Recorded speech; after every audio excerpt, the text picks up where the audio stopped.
Hello everyone, मैं राजकुमार आप सभी का वेलकम करता हूं विवान क्लासेज के इस ऑनलाइन प्लेटफॉर्म पर। बच्चों, प्रीवियस जो अपना वीडियो था उसके अंदर अपन ने दहन के बारे में चर्चा की थी। आज का जो वीडियो है उसके अंदर अपने ज्वाला के बारे में देखेंगे। तो सबसे पहले दहन जो है उसके प्रकार यहाँ पर अपने छूट गए थे क्योंकि वीडियो कुछ ज़्यादा लंबा हो गया था। तो यहाँ पर दहन जो है 3 टाइप्स का होता है। 3 टाइप्स कौन कौन से होते हैं? तीव्र दहन, शवतय दहन और विस्फोट। तीव्र दहन किसे कहते हैं? आपके घरों के अंदर देखते हैं अक्सर गैस चूल्हा जो होता है उसके पास में आप लाइटर लेके जाते हैं या फिर माचिस की जलती हुई तीली लेके जाते हैं और आप जैसे ही बर्नर चालू करते हैं तुरंत आग पकड़ लेती है एलपीजी जो है और जलना प्रारंभ कर देती है तथा साथ में कुछ प्रकाश और ऊष्मा आपको प्रदान करती है। तो ये जो है इस प्रकार का दहन जो है वो तीव्र दहन कहलाता है। इसके बाद में बात कर लेते हैं शवतय दहन की। शवतय दहन क्या होता है? आप देखते हैं कि अचानक कई बार जैसे आप सोडियम देखते हैं, पोटेशियम देखते हैं, तुरंत वो जैसे ही वायु में आप लाते हैं आग पकड़ लेते हैं। जैसे पोटेशियम की अपने चर्चा करें तो पोटेशियम पानी के अंदर रखा जाता है। जैसे ही जल से आप बाहर निकालते हैं कमरे के तापमान पर जो कमरे में उपस्थित वायु है उसी से विक्रिया करता है और अपने आप जलना प्रारंभ कर देता है। शवतय ही जलना प्रारंभ कर देता है बिना किसी अन्य कारण के। तो इसे कहते हैं शवतय दहन। अब तीसरा आता है विस्फोट। विस्फोट क्या होता है? बच्चों, विस्फोट जब भी आप पटाखे चलाते हैं आप देखते हैं एकदम से रिएक्शन होती है और एक विस्फोट के साथ में आपको प्रकाश भी प्राप्त होता है और एक ऊष्मा भी प्राप्त होती है। इसी के साथ में बहुत सारी मात्रा में गैसें मुक्त होती हैं वायुमंडल में। ये जो इस प्रकार का जो दहन है वो विस्फोट कहलाता है। तो यहाँ पर दहन के 3 टाइप्स है, तीव्र दहन, शवतय दहन और विस्फोट, जो अपन ने चर्चा कर लिए हैं। अभी अपने देख लेते हैं ज्वाला के बारे में कि ज्वाला क्या होती है। बच्चों, दहन के समय जो पदार्थ वाष्पित होते हैं वही ज्वाला का निर्माण करते हैं, यानी कि जो पदार्थ दहन के समय वाष्पित नहीं होंगे वो ज्वाला का निर्माण नहीं करेंगे। यहाँ पर जैसे उदाहरण के लिए बताया गया है मोमबत्ती। जब आप मोमबत्ती को घरों में जब कभी जलाते हैं तो आप देखते हैं कि वो एक पीली ज्वाला के साथ में जलती है। ऐसे ही जो घरों के अंदर गैस चूल्हे को जलाया जाता है तो एलपीजी जो गैस होती है उसका जब दहन होता है तो वो नीली ज्वाला के साथ में जलती है। यहाँ पर अपन ने एक जलती हुई मोमबत्ती का चित्र लिया है। जो जलती हुई मोमबत्ती है इसके अंदर कुछ ये मोमबत्ती है, यहाँ पर इसके कुछ भाग लिए गए हैं। ज्वाला के कुल 3 भाग हैं। सबसे बाहर का ये नीला भाग है। इसके बाद में यहाँ पर इसके बीच का मध्य का भाग है, कुछ लाल रहता है जो कम गर्म भाग है और इसके मध्य में आप देख सकते हैं जो मैंने व्हाइट छोड़ा है, ऐसा इसलिए क्योंकि ये पीला क्षेत्र होता है जो सबसे कम दहन वाला भाग होता है। यहाँ पर मतलब कह सकते हैं आंशिक दहन होता है। मध्य भाग है इसका पीला और इसके बाद में आप इसके बीच में देखें तो ये एक नोब टाइप आपको दिखाई दे रही है जो ब्लैक है, ये इसका काला भाग है जो बिना जली हुई मोमबत्ती है। इसके साथ में सबसे कम जो गर्म भाग की यदि चर्चा करें तो वो ये जो येलो क्षेत्र रहता है, बीच का जो येलो भाग है यही सबसे कम भाग होता है ज्वाला का। इसके बाहर का जो भाग है इससे थोड़ा अधिक गर्म होता है और सबसे बाहर का जो भाग है जो नीली ज्वाला होती है वो सबसे अधिक गर्म भाग होता है और सबसे ज़्यादा दहन यदि बात की जाए तो इस बाहरी क्षेत्र में संपूर्ण दहन या फिर अपने कह सकते हैं सबसे ज़्यादा दहन इसी बाहर के क्षेत्र में होती है। आप देखते हैं सुनार जब आभूषण निर्माण करता है तो इसी ज्वाला के बाहरी भाग का वो उपयोग करता है और बाहरी ज्वाला के सबसे बाहरी भाग पर वो एक पतली पाइप से फूंक मारता है ताकि उसको मैक्सिमम ऑक्सीजन यहाँ प्रोवाइड की जा सके और इसी ज्वाला को वो आभूषणों को पिघलाने के लिए काम में लेता है। आभूषण निर्माण के दौरान इसी ज्वाला का भाग जो है उसको काम में लेता है। अभी अपने बात कर लेते हैं ईंधन के बारे में। ईंधन क्या होता है? बच्चों, ईंधन जो होता है प्रत्येक पदार्थ जो जलता है और उसके साथ में ऊष्मा और ऊर्जा मुक्त करता है, ईंधन कहलाता है। जैसे लकड़ी है, कोयला है, पेट्रोल है, अनेक प्रकार के ईंधन हैं।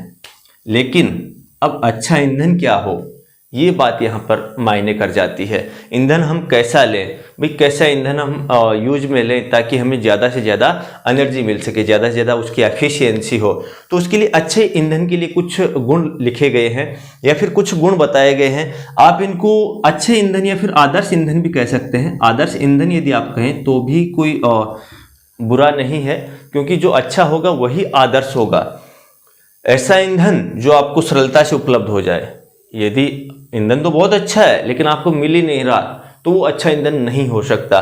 इसके साथ में वो जो है कम पैसे के अंदर उसकी अधिक मात्रा मिलती हो, यानी कि सस्ता भी हो।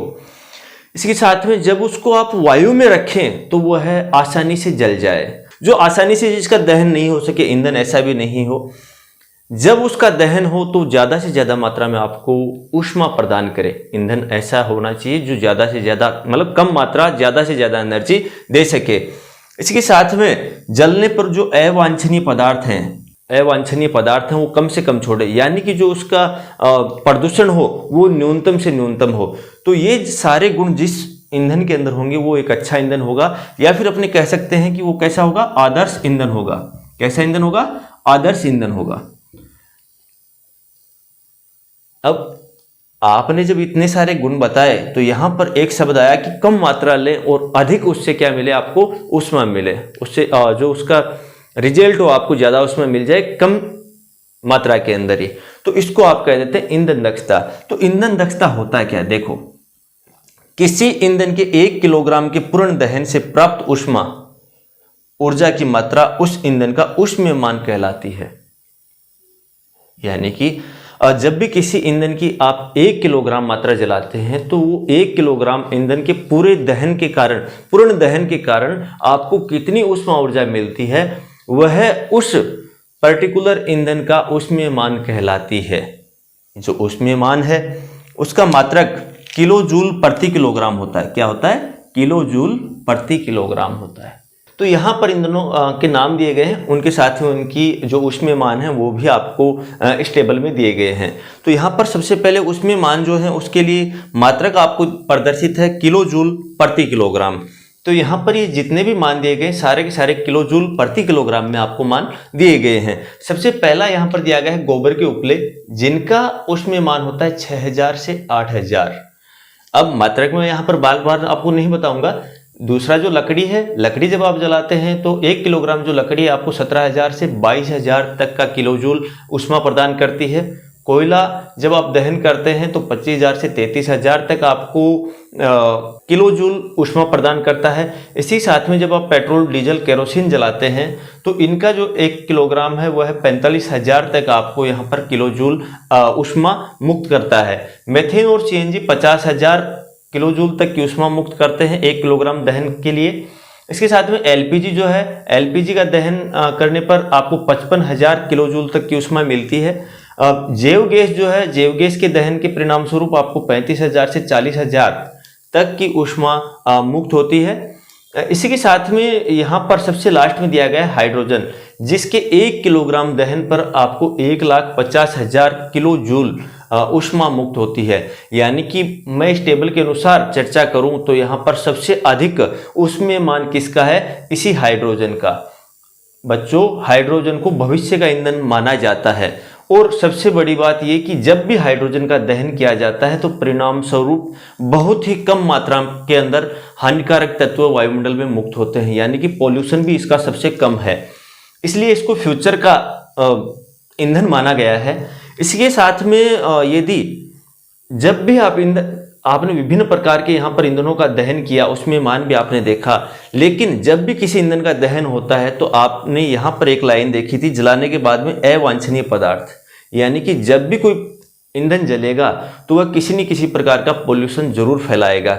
तो यहाँ पर अपने देख लेते हैं ईंधन के दहन से हानिकारक प्रभाव कौन कौन से पड़ते हैं। बच्चों, जब अपने बात करते हैं हानिकारक प्रभाव की तो सबसे पहला हानिकारक प्रभाव रहता है जब भी आप किसी ईंधन को जलाते हैं तो जैसे पेट्रोल, डीजल है, लकड़ी है, इसी साथ में केरोसिन है, जब वो उनका दहन करते हैं तो वो पूर्णतः नहीं जल पाते और अजले हुए या फिर बिना जले हुए कुछ कार्बन पार्टिकल्स भी उनके बीच में रह जाते हैं जो वायुमंडल में मुक्त कर दिए जाते हैं। ये एक इनका हानिकारक दुष्प्रभाव है। इसी के साथ में कई बार आप देखते हैं जब कभी वायुमंडल में ऑक्सीजन की मात्रा कम होती है या फिर बंद कमरे के अंदर अंगीठी यदि जला ली जाए तो कुछ समय बाद में वो कार्बन मोनोऑक्साइड पैदा करने लग जाती है। जो कार्बन मोनोऑक्साइड जब उत्पन्न होती है तो एक ये विषैली गैस है। परिणाम स्वरूप कभी कभी बंद कमरे में अंगीठी जलाने से मौत तक हो जाती है। ऐसा कार्बन मोनोऑक्साइड के उत्पन्न होने के कारण संभव होता है। इसी के साथ में जब किसी भी ईंधन को जलाया जाता है तो उस दौरान आपने देखा था जो प्रीवियस वीडियो के अंदर कि कार्बन को जब जलाया जाता है ऑक्सीजन की उपस्थिति में तो वो बना लेती है कार्बन डाइऑक्साइड का निर्माण करती है या फिर कार्बन डाइऑक्साइड बना लेती है। तो यहाँ पर जो कार्बन डाइऑक्साइड है ये वायुमंडल के अंदर ग्लोबल वार्मिंग को बढ़ावा देती है और धीरे धीरे इससे पृथ्वी का तापमान बढ़ता है और ये एक पूरे जो विश्व है उसके ग्लेशियर पिघलना, इस तरह की जो समस्याएं हैं वो इसी ग्लोबल वार्मिंग के कारण होती हैं। तो ये इसके कुछ हानिकारक प्रभाव भी हैं, लेकिन एक हानिकारक प्रभाव इसका और रहता है, वो है अम्लीय वर्षा। अम्ल वर्षा क्या होती है?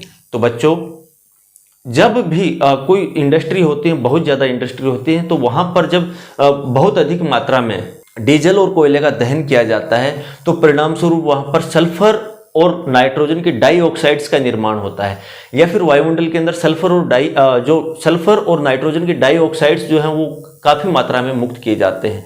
वही सल्फर डाइऑक्साइड और नाइट्रोजन डाइऑक्साइड बारिश के पानी के अंदर घुल जाते हैं और बारिश के जल के साथ में घुलते हुए नीचे पृथ्वी पर वापस आ जाते हैं।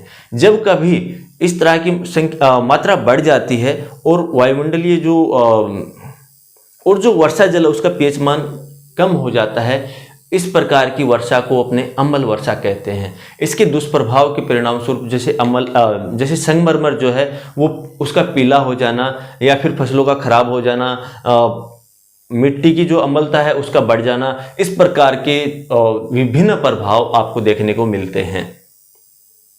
आजकल जो है डीजल और पेट्रोल के स्थान पर एक स्वच्छ ईंधन का उपयोग किया जाता है, जो स्वच्छ ईंधन रहता है सीएनजी। प्रीवियस जो चैप्टर था उसके अंदर अपने सीएनजी का फुल फॉर्म देखा था। सीएनजी का फुल फॉर्म होता है कंप्रेस्ड नेचुरल गैस, यानी कि संपीड़ित प्राकृतिक गैस। इसको स्वच्छ ईंधन माना जाता है क्योंकि जब भी सीएनजी का दहन होता है या दहन किया जाता है तो परिणाम स्वरूप वह आपको, यहाँ आप देख सकते हैं सीएनजी के दहन के परिणाम स्वरूप आपको एक अच्छी तो ऊर्जा मिलती है। इसके साथ में यहाँ पर वायुमंडल के अंदर CO2 की जो मात्रा है वो भी अत्यंत कम मुक्त होती है। ज़्यादातर आपको अन्य पदार्थ जैसे जलवाष्प वगैरह ही मिलते हैं जो वायुमंडल को प्रदूषित नहीं करते हैं, इसलिए इसको स्वच्छ ईंधन माना जाता है। तो बच्चों, ये था अपना आज का चैप्टर आपका यहाँ पर पूर्ण हो जाता है। यदि आपको इस चैप्टर के हैंड रिटन नोट्स चाहिए तो वीडियो का डिस्क्रिप्शन बॉक्स चेक कीजिएगा, वहाँ ऐप का लिंक दिया गया है। आप उस ऐप पर जाकर इस चैप्टर के हैंड रिटन नोट्स प्राप्त कर सकते हैं। इसी के साथ में यदि आप चैनल पर हैं नए तो चैनल को फटाफट कर लीजिए सब्सक्राइब, क्योंकि आपके लिए यहाँ पर हिंदी मीडियम अभी हम कवर कर रहे हैं और जल्दी ही इंग्लिश मीडियम भी हम आपके लिए इसी चैनल पर कवर करने वाले हैं। पूरा कोर्स आपका इस चैनल पर करवाया जाएगा। ओके बच्चों, थैंक्स फॉर वॉचिंग।